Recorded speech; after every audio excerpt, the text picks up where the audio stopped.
There are three kind of people in this world. Those who believe in a God-given purpose, those who believe they can create their own purpose, and those who believe there is no purpose. We must all be honest enough to admit that they are all beliefs. But after further evaluation of these beliefs, I find hopelessness in all but one. A hamster doesn't have a mental capacity to consider its purpose, so it simply falls into a circle of actions to ensure its survival. But it doesn't really ensure its survival. It just gets closer and closer to death every second. The cycle is something like this. Eat to gain energy, work off the energy to eat, then repeat this process until he falls asleep. And the next day, he goes back at it. Sadly, the life of the average human isn't much deeper than this.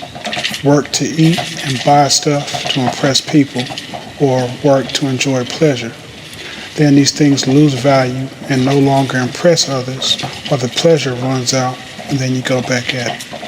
For some, it's a life of trying to control their fitness and health, but just like every other living thing, we are still getting closer to death by the day. Others wish to gain extensive information of many different fields of knowledge, also to impress others. And some believe their purpose is to help others financially, mentally, or physically, to give them the ability to also get on the hamster wheel. When I look at God's creation, I see the most important purpose is given to the more intelligent beings. Bees have a purpose, but they don't have to think very much to accomplish their purpose. But we have a considerably higher amount of intelligence than every other thinking creature on earth. Luke 12:48 reads, "To whom much is given, much will be required." I can't believe that we should have a life that is as simple as the animals that cannot think as deep as us. Even monkeys have a social hierarchy. I can't believe human life is about being accepted by people who are dying just like I am.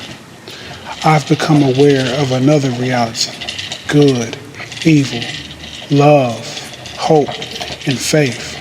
And I'm convinced these are a part of an eternal reality. Though no one can comprehend exactly how it works, there are feelings and emotions that are not directly connected to our physical brain.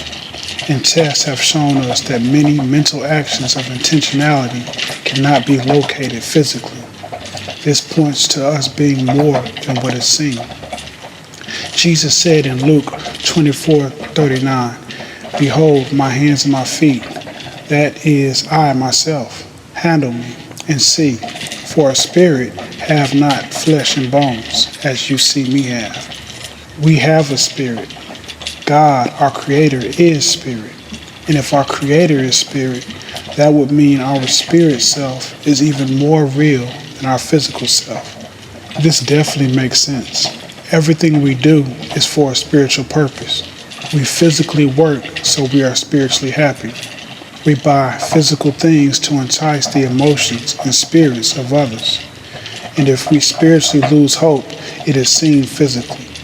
A physically healthy and financially wealthy person can kill himself, and a physically sick and financially poor person can be full of hope and joy. The spiritual realm overpowers and dictates the physical realm. So if our spirit is more real and important than the physical, then I believe it is clear where our true purpose as spiritual beings is. It is in the spiritual. The body will die. We know this for a fact, but we do not know for a fact if our spirit will die. I believe any wise person will give deep thought to this. There is a way to get off the hamster wheel. There is a purpose that doesn't end in death, because let's just be honest. If the physical is all there is, then your purpose is to die and become fertilizer for the planet that will eventually suffer heat death itself. But the evidence doesn't point to this. Outer body and spiritual experience has been regularly communicated by humans since the beginning of time. And there is one man that stood out. He has made the greatest impact. He has split time in half. Millions of people have peacefully giving up their physical life because of who he claimed to be and a promise that he has given us. He claimed to be this spiritual God that created us and has lowered himself to live a physical life and to suffer and relate with his creation. The purpose he has given us is much deeper than the hamster will most accept, much deeper than impressing people who will forget you in a few days, much deeper than a pleasure that ends in a few minutes or hours, much deeper than the material things that break down, rust, and just become yesterday's style. The purpose he gives us is eternal, never ending. We can't imagine eternity because the physical body isn't made for eternity. But eternity is a real thing. If it wasn't, we wouldn't be here. In order for us to exist, someone has to be eternal. In order to create and to give birth to spiritual beings, he must too be spirit. There is nothing wrong with taking care of the physical body and creation that God has given us. But God expects much more from us. If you're not leading people to everlasting life in Christ, you are just leading them to the hamster wheel. Proverbs 14:12. There is a way that seems right to a man, but its end is the way of death.